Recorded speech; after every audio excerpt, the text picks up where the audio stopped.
Yes, students, Miss Komal is this side. Students, in the previous video we had discussed 4 chapter of movement book up to 6 paragraph, and rest of this chapter we will discuss now.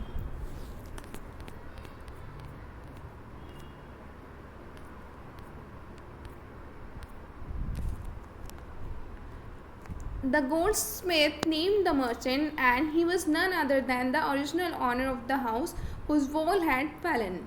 जो सुनार था उसने उस merchant का नाम लिया जो कौन था, जो हाउस का ओरिजिनल ऑनर था जिसकी दीवार गिर गई थी.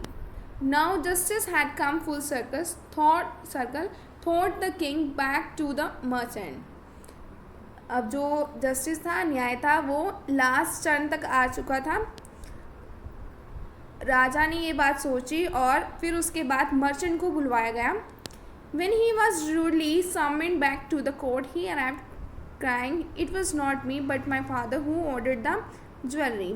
जब उसे दोबारा बुलवाया गया कोर्ट में तो वो चीखता हुआ आया और उसने बोला कि वो मैं नहीं था, लेकिन मेरे फादर थे जिन्होंने ज्वेलरी ऑर्डर की थी. He is dead, I am innocent. वो मर गए हैं और मैं इनोसेंट हूँ, मैंने कुछ नहीं किया. But the king consulted his minister and ruled decisively, "It's true, your father is the true murderer." King ने अपने मिनिस्टर के साथ कंसल्ट किया और उसके बाद उसने बोला कि ये सही बात है, तुम्हारे फादर मर्डरर थे. He is dead, but somebody must be punished in his place. वह मर गए हैं लेकिन किसी को तो उनकी जगह पनिश किया जाएगा. You have inherited everything from that criminal father of yours, his riches as well as his sins. Sins होता है पाप, बहुत सारे पाप. तो राजा कहता है कि तुमने हर चीज़ अपने क्रिमिनल फादर से पाया है, जो धन दौलत है वो भी और जो पाप हैं वो भी तुम्हारे ही हैं. I knew at once, even when I was first set eyes on you, that you were at the root of this horrible crime. राजा कहता है कि मैं जानता था, जब मैंने तुम्हें पहली बार ही देखा था ना, मैं समझ गया था तुम ही इस क्राइम की जड़ हो. यू मस्ट डाई, तुम्हें मरना होगा. And he ordered a new stake to be made ready for the execution. और राजा ने फिर हुक्म दिया कि फांसी के लिए एक फंदा तैयार किया जाए. As the servant sharpened the stake and got it ready for the final impaling of the criminal, it occurred to the minister that the rich merchant was somehow too thin to be properly executed on the stake. और जब जो servant थे फांसी के फंदे को नुकीला बना रहे थे, शार्प बना रहे थे और अपराधी को फांसी पर चढ़ाने के लिए तैयार किया गया, तो जो राज्य मंत्री थे उन्होंने महसूस किया कि जो मर्चेंट था वो बहुत ही ज़्यादा कमज़ोर है, वो तो सूली पर फिट ही नहीं हो सकता. He appeal to the king's common sense. और फिर उन्होंने राजा को इस बात का निवेदन किया. The king to worried about it. जो राजा था वो इस बात से बहुत ही ज़्यादा वरीड हो गया, परेशान हो गया. What shall we do? He said, when suddenly it struck him that all they needed to do was to find a man fat enough to fit the stake. राजा परेशान होकर बोलता है कि अब हमें क्या करना चाहिए. फिर अचानक से उसे समझ आया कि वे किसी भी मोटे आदमी को खोज ले जो फंदे में पूरा आ जाए. The servants were immediately sent all over the town looking for a man who would fit the stake, and their eyes fell on the disciple who had fattened himself for months on bananas and rice and wheat and ghee. फिर जो servants थे उन servants को town में भेजा गया एक ऐसा मैन ढूंढने के लिए जो फंदे पर फिट आ जाए. और उनकी आईज जो थी, आँखें, उनकी नज़र एक उस डिसाइपल पे पड़ती हैं, चेले पर, जिसने बनानास, राइस, वीट एंड घी खा खा के अपने आप को मोटा किया होता है. तो स्टूडेंट्स, आपको याद होगा स्टार्टिंग में हमने गुरु और चेले की बात की थी, है ना. वो जो डिसाइपल था ना, वही डिसाइपल की अब यहाँ पर बात हो रही है. What have I done wrong? I am innocent. I am a सन्यासी, he cried. जो डिसाइपल होता है वो चिल्लाता है, वो कहता है कि मैंने क्या गलत किया है, मैं निर्दोष हूँ, मैं एक सन्यासी हूँ. That may be true. जो वो लोग होते हैं वो कहते हैं कि ये सही बात हो सकती है, but it is the royal decree that we should find a man fat enough to fit the stake, they said and carried him to the place of execution. वो कहते हैं कि ये शाही आदेश है कि हमें एक ऐसे इंसान को ढूंढना है जो मोटा हो और फांसी के फंदे पर फिट आ जाए। और फिर वो डिज़ाइपल को अपने साथ उस जगह पर ले आते हैं जहाँ पर फांसी देनी होती है। He remembered his wise guru's words, this is the city of fools. जो डिज़ाइपल होता है वो अपने समझदार गुरु के शब्दों को याद करता है कि जो ये सिटी है वो मूर्खों की सिटी है। You don't know what they will do next, तुम्हें नहीं पता कि वो आगे क्या करेंगे। While he was waiting for that he prayed to his guru in his heart, asking him to hear his cry wherever he was. जब वो अपनी मौत का इंतज़ार कर रहा था तो उसने मन मन में ही अपने गुरु को याद किया, प्रे की और प्रे में बोला, आप जहाँ भी हो गुरु जी इसी टाइम मुझे बचा लो। The guru saw everything in a vision, he had magic powers, he could see far and he could see the future as he could see the present and the past. और फिर गुरुजी कहीं पर भी थे, उन्होंने अपने विज़न में उनके पास शक्तियाँ भी थी, कुछ मैजिक पावर्स थी जिसकी वजह से वो बहुत ही दूर तक देख सकते थे, प्रेजेंट पास्ट सब कुछ देख सकते थे वो। और उन्होंने अपने विज़न में अपने डिज़ाइपल को देख लिया। He arrived at once to save his disciple who had got himself into such a scrape through love of food. और अचानक से ही वो उस जगह पर आ गए जहाँ पर उनके शिष्य ने, डिज़ाइपल ने अपने आप को बोला था मैं यहीं पर रहूँगा। और उसने ऐसा क्यों बोला था? फूड के लालच में आकर।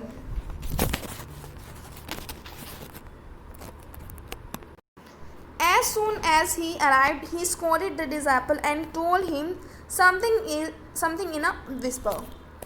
जैसे ही वो वहाँ पर आए उन्होंने अपने डिज़ाइपल को डांटा, स्कोल्डेड मतलब डांटा, और उनके कान में कुछ बात बोली।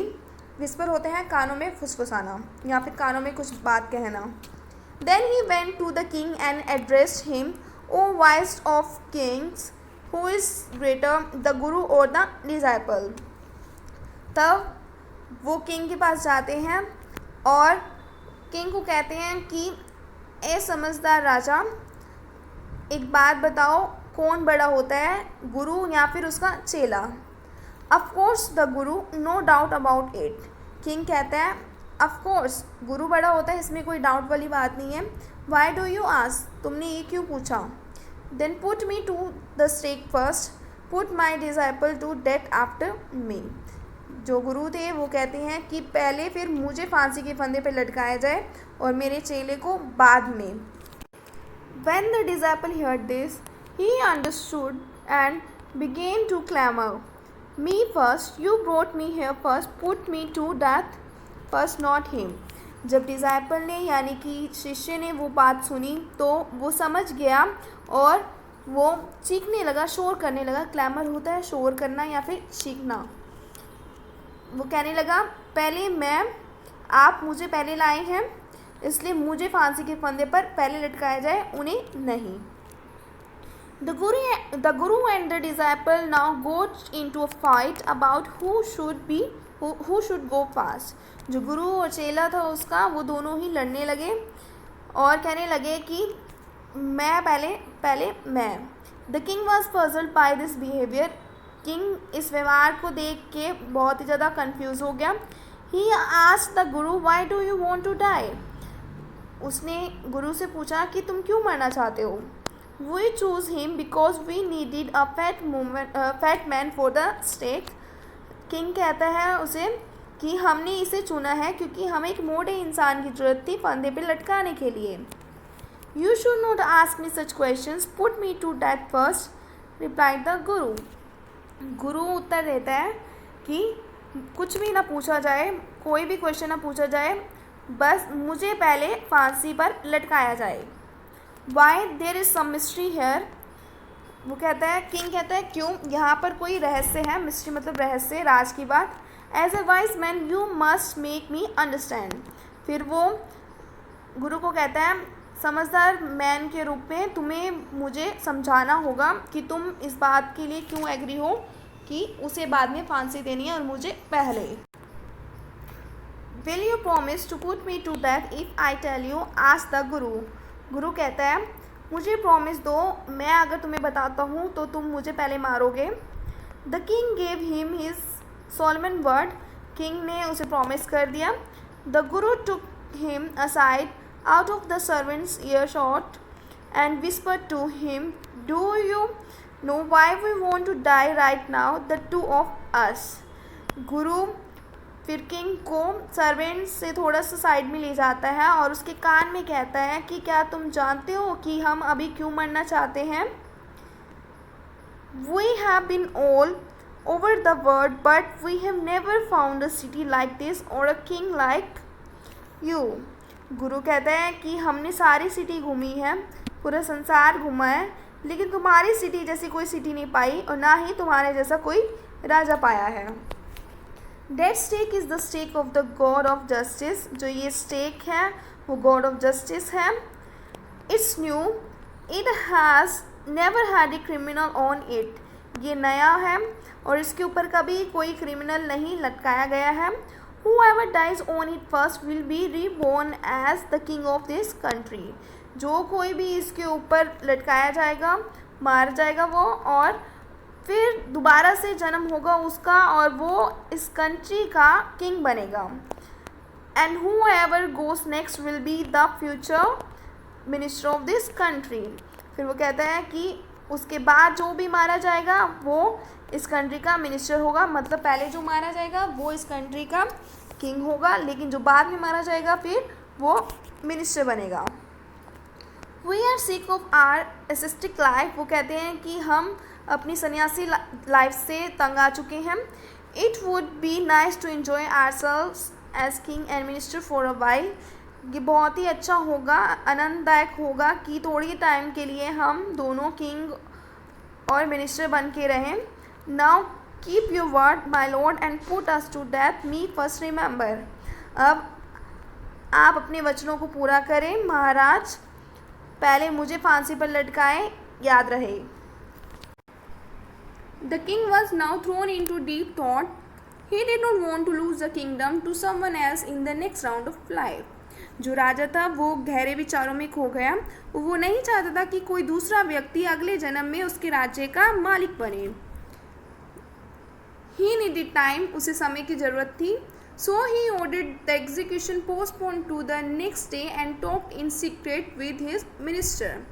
और उसने क्या किया, उसने फांसी दंड पूरा करने के जो आदेश था वो अगले दिन के लिए रख दिया और अपने मिनिस्टर से इस बात के लिए उसने छुप के बात की। It's not right for us to give over the kingdom to others in the next life. King ने मिनिस्टर को बोला अपने कि ये सही बात नहीं है हमारे लिए कि हम अगले जन्म में अपना राज्य किसी और को दे दें।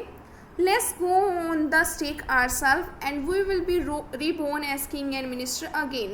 चलो अपना जो वो राज्य है वो हम अपने पास ही रखेंगे और फांसी के फंदे पर हम खुद ही लटक जाएंगे और दोबारा से फिर किंग और मिनिस्टर के रूप में जन्म लेंगे। Holy men do not tell lies, he said, and the minister agreed। फिर किंग कहते हैं मिनिस्टर को कि जो संत लोग होते हैं वो झूठ नहीं बोलते हैं, और ये बात सुनकर जो उसका मिनिस्टर था, मंत्री था, वो भी सहमत हो गया। So he told the executioners we will send the criminals tonight. फिर किंग अपने एग्जीक्यूशनर्स को कहते हैं कि आज हम क्रिमिनल्स को भेजेंगे रात को। When the first man comes to you put him to death first. जब तुम्हारे पास पहला आदमी आएगा तो उसे तुमने पहले ही फांसी पर लटकाना है। Then do the same to the second man. और जब फिर दूसरा आएगा वही चीज़ तुमने दूसरे मैन के साथ करनी है, फिर उसको भी फांसी पर लटका देना है। Those are my orders, don't make any mistake. वे मेरे ऑर्डर हैं और कोई भी गलती नहीं होनी चाहिए।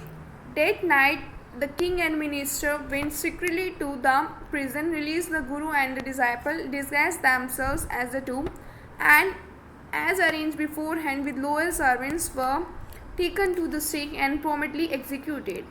उस रात को राजा और मंत्री चुपके से जेल में गए, प्रिजन होता है जेल, और उन्होंने गुरु और उसके चेले को मुक्त कर दिया था और खुद उन दोनों की वेशभूषा पहनकर आए। और जिस तरह से नौकरों के साथ पहले से व्यवस्था कर रखी थी, सेम वैसे ही उन दोनों को सूली पर ले जाया गया और उन्हें मौत के घाट उतार दिया गया। When the bodies were taken down to be thrown to crows and vultures, the people panicked. जब लोगों ने शरीर को कौवे को और गिद्धों को खिलाने के लिए नीचे उतारा तो वे हैरान रह गए। They saw before them the dead bodies of the king and the minister. उन्होंने अपने सामने किंग और मिनिस्टर की dead body pi. The city was in confusion. जो सिटी थी वो कन्फ्यूजन में पड़ गई। All night they mourned and discussed the future of the kingdom.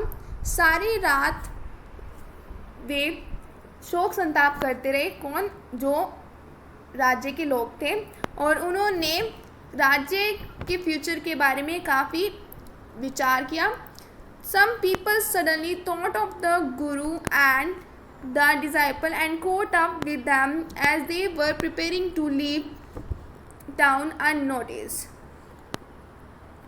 तो उस टाइम क्या होता है, लोगों को सडनली अचानक से गुरु और उसके चेले का याद आता है, और फिर जब गुरु और चेला चुपके से टाउन को छोड़कर जाने लगते हैं तो टाउन के लोग उन्हें पकड़कर अपने साथ लाते हैं। We people need a king and a minister said someone. तो उनमें से कोई कहता है गुरु को कि हमें अपने राज्य के लिए एक राजा और मिनिस्टर चाहिए। अदर्स एग्रीड, जो बाकी लोग थे वो भी सहमत हो गए थे। They beg the guru and the disciple to be their king and their minister. वो लोग, जो राज्य के लोग थे, वो गुरु और उसके चेले से प्रार्थना करने लगे कि हमें अपने राज्य के लिए राजा और मिनिस्टर दे दो। It did not take many arguments to persuade the disciple but it took longer to persuade the guru. ज़्यादा टाइम नहीं लगा, जो चेला था वो तो मान गया, लेकिन ज़्यादा टाइम गुरु को मनाने में लगा। They finally agreed to rule the kingdom of the foolish king and the silly minister on the condition that they could change all the old laws. वे दोनों फुलिश किंग और सिली मिनिस्टर के राज्य पर रूल करने के लिए, मतलब शासन करने के लिए एग्री हो गए, पर उनकी एक शर्त थी कि चीज़ें वैसी नहीं रहेंगी, सब कुछ बदलना होगा, सारे पुराने रूल जो थे वो बदलने पड़ेंगे। From then on night would again be night and day would again be day and you could get nothing for a duru. It became other place. तब से रात जो थी वो रात बन गई दोबारा से, और जो दिन था वो दोबारा से दिन हो गया, और उनको डूडू के बदले में कुछ भी नहीं मिलना था, और वो जो प्लेस था वो बाकी राज्यों की तरह बन गया।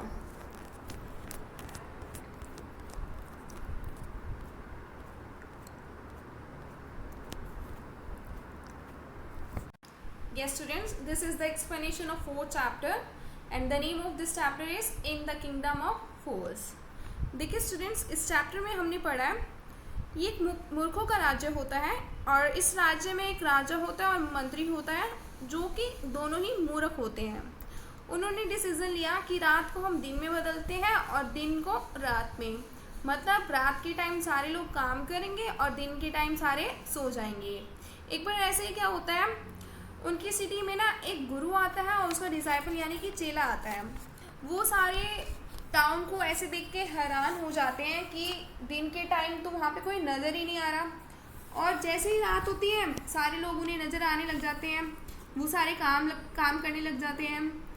तो जो गुरु होता है इस चीज़ को देखकर बड़ा ही हैरान हो जाता है और अपने शिष्य को कहता है कि चलो यहाँ से चलते हैं, ये जो सिटी है बहुत ही अजीब सिटी है, न जाने कल को क्या हो जाए हमारे साथ। तो जो उसका शिष्य होता है वो लालच से भरा होता है, वो कहता है इस सिटी में ना मुझे सिर्फ 1 रुपए में ना बहुत कुछ खाने को मिलेगा, मैं तो यहीं रहूँगा। गुरु उसको अकेले छोड़ के चला जाता है।